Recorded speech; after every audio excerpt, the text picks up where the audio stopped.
எல்லாருமே சொல்லுவாங்க, நீங்க தைக்க மிஷினே தைக்க தெரியாது.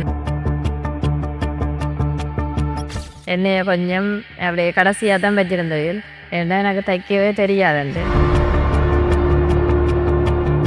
2 பேரோ 3 பேரோ கஷ்டப்பட்டவையில் இருப்பினும். ஒரு கணவர் இல்லாத ஆட்கள் அப்படி.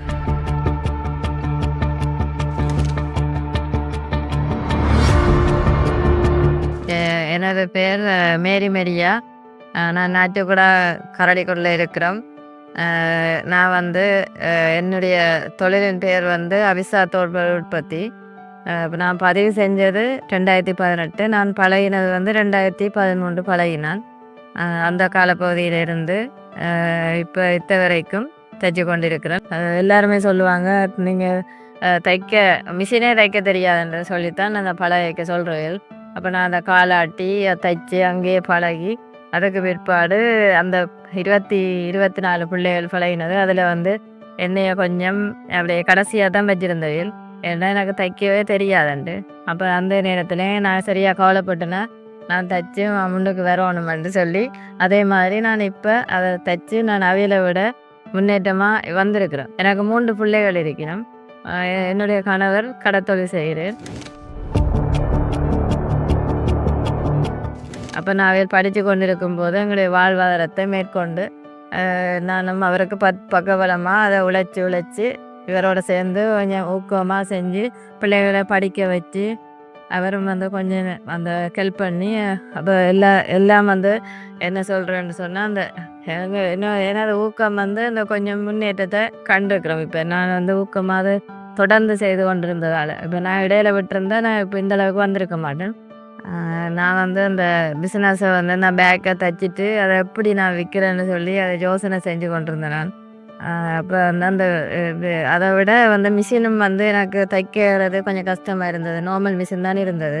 அந்த நார்மல் மிஷினை வச்சு கொண்டு எப்படி தைக்கிறதுன்ற ஒரு இது அது சந்தை வாய்ப்பு செய்ய இயலாது. ஏன்னா ஒரு பேக் 2 பேக் அடித்து நான் விற்கிறேன்னு சொன்னால் கஷ்டம். அதனால் நான் எப்படி செய்யலாம்னு நான் அந்த பேக்கை விற்று கொஞ்சம் சேகரிப்பு செஞ்சு எங்களுடைய கணவரும் கொஞ்சம் காசு தந்து நான் வந்து அந்த மிஷினை வந்து ஒரு மிஷினை வந்து ஆர்டர் பண்ணி அதுக்கு கொஞ்சம் காசு கட்டி அந்த மிஷினை மாதமாக லீசிங் மாதிரி போட்டு அதை எடுத்து அதில் இருந்து நான் அந்த பேக்கை வந்து தைக்க வலிக்கிட்டேன். தைச்சு கொண்டிருக்க நிறைய பேக் வந்துட்டுது.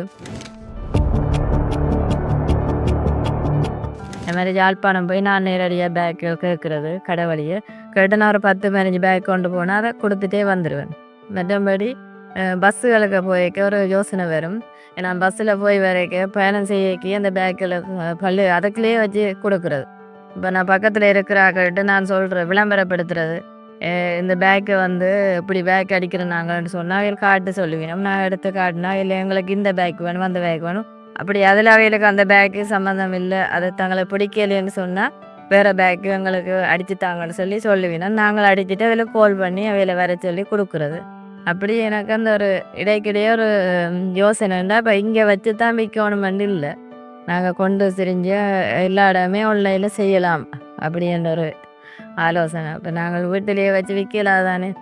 இப்போ சாப்பாடுன்னா வீட்டில் வச்சு சாப்பாடை விற்கலாம். இது வந்து அப்படி இல்லை, எல்லாருக்கும் தேவைப்பட்டது. பாடசாலை ஓரணம் மாதிரி இது வந்து பாடசாலை புத்தகங்கள் வந்து எல்லாருக்குமே தேவைப்படும். அதே போல் நான் கடை தொழிலுக்கு இப்போ எங்கடவர் போகிறவர் அப்போ அவர்கிட்ட சொல்லி விடுறது, இன்ஜின் முடி கவர்கள் அடிக்கிறேன்னு சொன்னால் நீங்கள் கேட்டுட்டு வாங்கன்னு சொல்லி. அப்போ இவர் வந்து 10 மில்லியன் தொழிலாளிகள் இவருக்கு கொஞ்சம் அனுபவிப்பினும் அவையிலிட்ட கேட்குறது. அப்போ அவையில் என்ன செய்யணும்டா என்ன 2-3 பேர் அவையில் கூட்டிகிட்டு வந்து எங்கிட்ட தருவினோம் ஆர்டர்ஸ். அப்போ நான் அந்த இன்ஜின் முடியில் கவர் அடித்து கொடுப்போம். அதே நான் அவையில் இப்போ என்ன செய்ய அவையில் சொல்லிச்சுன்னா இப்படி கடையில் ஆக்கள் கேட்கணும்னு சொல்லி அதை பார்த்துட்டு தாங்கள் எடுத்து வச்சு விற்க போயிடும். அப்போ நான் அப்புறம் கடையில் டெய்லியாக இப்போ கொடுத்துட்டு இருக்கிறேன். அச்சு கூட சந்தி அந்த கடையில் வந்து கொடுத்துட்டு இருக்கிறேன். அப்படி நிறைய எனக்கு இப்படி ஒரு வாய்ப்பு வந்து கொண்டு இருக்குது. அந்த வாய்ப்பை விட நான் இன்னும் மேலதிகமாக வெளியூருக்கு அனுப்பணுமென்ற ஒரு விருப்பம் இருக்குது. அதுவும் கெதியில் சக்ஸஸ் ஆகிடும் என்ற ஒரு நம்பிக்கை. இப்போ எனக்கு வந்து இடவசதி இல்லை, மற்றது மிஷினரி தேவைப்பாடு இருக்குது. இப்போ ஆக்களை எடுத்து செய்கிறேன்னு சொன்னால் எனக்கு மிஷின் ஒரு 2 மிஷின் போடணும். போட்டால் தான் இன்னொரு 2 பேர் எடுத்து வேலை வாய்ப்புக்கு ஆக்களை விட்டு வேலை செய்யலாம். இதை வந்து கட்டிடம் வந்து எனக்கு இப்படி இதை விட எடுக்காட்டியும் இதுக்கு மேலேயே பிளாட் அடித்து மேல் கட்டிடம் மாதிரி கட்டி தந்தாலும் நான் மேலே வந்து ஒரு 20 பேரோ 10 பேரோ பழக்கி அவைகளுக்கும் கொடுத்து கொண்டு நான் அதை விட எந்த பிஸ்னஸையும் கொண்டு போய் கொண்டு இன்னொரு 2 பேருக்கு வந்து வேலை வாய்ப்பும் கொடுக்குற மாதிரி அப்படி ஒரு இது இந்த இப்போ நான் குறுகிய இதை பார்க்காம இருக்கு பெரும் ஒரு இதை ஒரு இப்போ என்னை விட என்ன 2 பேரோ 3 பேரோ கஷ்டப்பட்டவையில் இருப்பினும் ஒரு கணவர் இல்லாத ஆட்கள் அப்படி இப்போ அவைகளுக்கு ஒரு வேலை வாய்ப்பு கொடுக்க அவையிலும் ஒரு வாழ்வாரத்தை எட்டக்கூடிய மாதிரி இருப்பினும் என்னுடைய தொழிலுக்கு வந்து பக்கபலமாக என்னுடைய பிள்ளைகள் இருக்கிறோம். அவையில் வந்து 2 பொம்பளை பிள்ளைகள் இருக்கணும், ஒரு ஆம்பளை பிள்ளை இருக்குது. எங்களோட ஆம்பளை பிள்ளையும் சேர்ந்து எனக்கு கட்டிங் எல்லாம் வெட்டி தருவார். பேக் தைக்க வந்து மற்ற பொம்பளை பிள்ளைகள் வந்து தைப்பாங்க. இப்போ அவங்க என்னோட மாறி மாறி தைச்சி கொண்டிருக்கணும். எனக்கு நிறைய ஓடஸ் வருதுன்னு சொன்னால் அவையில் என்ன செய்யணும், விரவாக அந்த கட்டிங்கை வெட்டி எல்லாம் வச்சுட்டு அடுத்த நாளுக்கு அவையில் என்னோட சேர்ந்து தைக்கக்கூடிய அளவுக்கு இருப்பினும். அப்போ அதனால் எனக்கு அந்த கொஞ்சம் ஈஸியாக இருக்கும் தைக்க. ஏன்னா நிறைய பேக் தைக்கலாம். இப்போ அவையில் வந்து வெட்டி தராட்டிக்கு நான் தான் வெட்டி நானே தைக்கணும். அப்படின்னையும் நாங்கள் என்ன செய்கிறது, சேர்ந்து நாங்கள் அதை செயற்பாட்டு கொண்டு போகிறது. அதனால் எனக்கு மற்றது சுற்றுச்சூழலில் வந்து வெளியில் நாங்கள் ஒரு வரையும் எடுக்கிறது இல்லை. அதனால் எங்களுக்கு வந்து ஒரு பிரச்சனைகள் இன்னும் இது வரைக்கும் வந்ததில்லை. ஏன்னா எங்களோட வீட்டுக்குள்ளேயே எல்லோரும் சேர்ந்து செய்கிறதுனால அந்த வெளி இடத்துலேருந்து ஒரு பிரச்சனையும் வாரதில்லை. ஏன்னா பிஹெச்சி எல்லாம் வந்து பார்த்துட்டு போவினோம். எங்களுக்கு நாங்கள் இந்த கழிவுகள் அதுகளெல்லாம் நாங்கள் வெளியில் சும்மா எல்லாம் வீசுறதில்லை. அதெல்லாம் ஒரு தலானி தைப்போம். அப்படி இல்லைன்னு சொன்னால் கால் மிதி அடிப்போம். அப்படி ஏதாச்சும் ஒன்று செய்து அதை பிரயோசனப்படுத்துவோம். அதை வெளியில் அகற்றி ஒருத்தருக்கும் அந்த பக்கத்தில் இருக்கிற அயலுக்கெல்லாம் இடையூறு அப்படியெல்லாம் செய்கிறதில்லை. அதனால் எங்களுக்கு ஒரு பாதிப்பும் இல்லை. அவையில் வந்து பதிவு செய்கிறது வந்து எனக்கு தெரியாது. முதல்ல நான் பழகி இருக்கும்போது பதிவு செய்கிறது அதை பற்றி எல்லாம் எனக்கு தெரியாது. அப்போ நான் அவையில் சொல்லிவிடணும் என்னென்னு சொன்னால், நீங்கள் முதலாவது பதிவு செய்திருக்கணும். அதுக்கு பிறகு உங்களோட உற்பத்தி வந்து விளம்பரமாகும். மற்றது உங்களுக்கு விளம்பர பலகை போடணும். அதை விட நீங்கள் ஆன்லைன் மூலமாக போனில் எல்லாம் இதில் பேஜஸில் விட்டு மற்றது ஃபேஸ்புக் வழியை விட்டு இதுன்னு சொன்னால் அந்த வெளி இடங்களுக்கெல்லாம் போய் அது வந்து அவங்க அந்த ஓடசை தரக்கூடிய மாதிரி இருக்கும் அப்படின்னு சொல்லி அவையில் ஒரு அறிவுரைகள் தந்திருக்கணும்.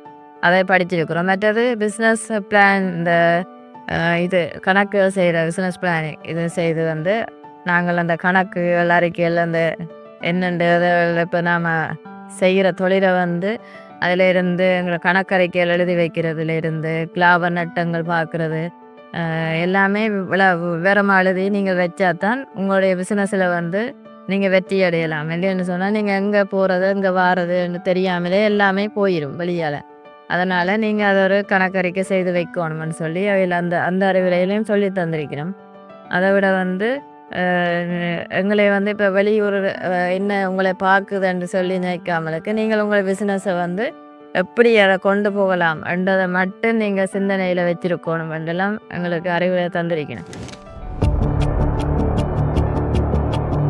எனக்கு வந்து இப்போ கட்டடத்தை வந்து கொஞ்சம் பெருப்பிச்சுதுன்னு சொன்னால் நான் அதில் பிள்ளைகளை போட்டு அவைகளுக்கு வேலை வாய்ப்பு கொடுக்கலாம். ஏன்னா நிறைய பேர் கஷ்டப்பட்ட ஆக்கள் இருக்கிறாங்க, கணவர் இல்லாமல் கைவிடப்பட்ட ஆக்கள் அப்படி இருக்கிறாங்க. அவங்களுக்கு நாங்கள் அந்த வேலை வாய்ப்பை கொடுக்கணும். கொடுத்து அவையிலும் அந்த வாழ்வாரத்தை இந்த பிள்ளைகள் வந்து அந்த கஷ்டம் இல்லாமல் வாழணும் என்று எனக்கு ஒரு விருப்பம் இருக்குது. பிஸ்னஸை வந்து கூட்டுறதுக்குன்னு சொன்னால் எனக்கு மிஷினரி காணாது.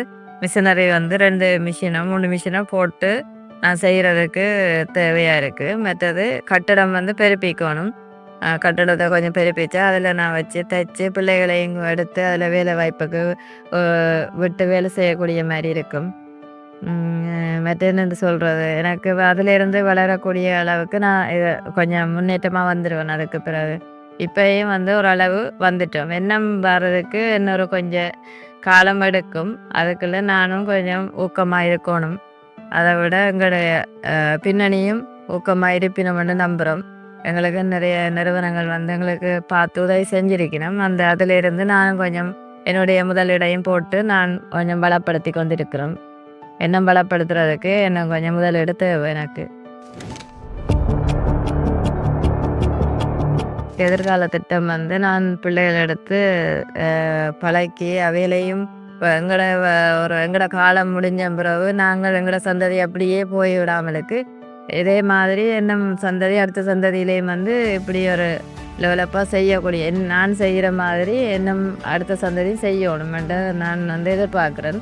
அதுக்காகத்தான் இப்போ எங்களோட ஒரு குறுகிய வயசு இருக்கும்போதே நான் அந்த நேரமே என் பிள்ளைகளை எடுத்து அதில் பழக்கி அதில் அந்த அடுத்த லெவலுக்கு போகிறதுக்கு நாங்கள் அனுப்புறதுக்கு எனக்கு ஒரு ஆர்வம் வந்து இருக்குது. அதுவும் நான் கெதியில் அந்த இதை செய்வோம், அந்த தொழிலை வந்து நான் செய்வேன் நம்பிக்கை இருக்குது எனக்கு.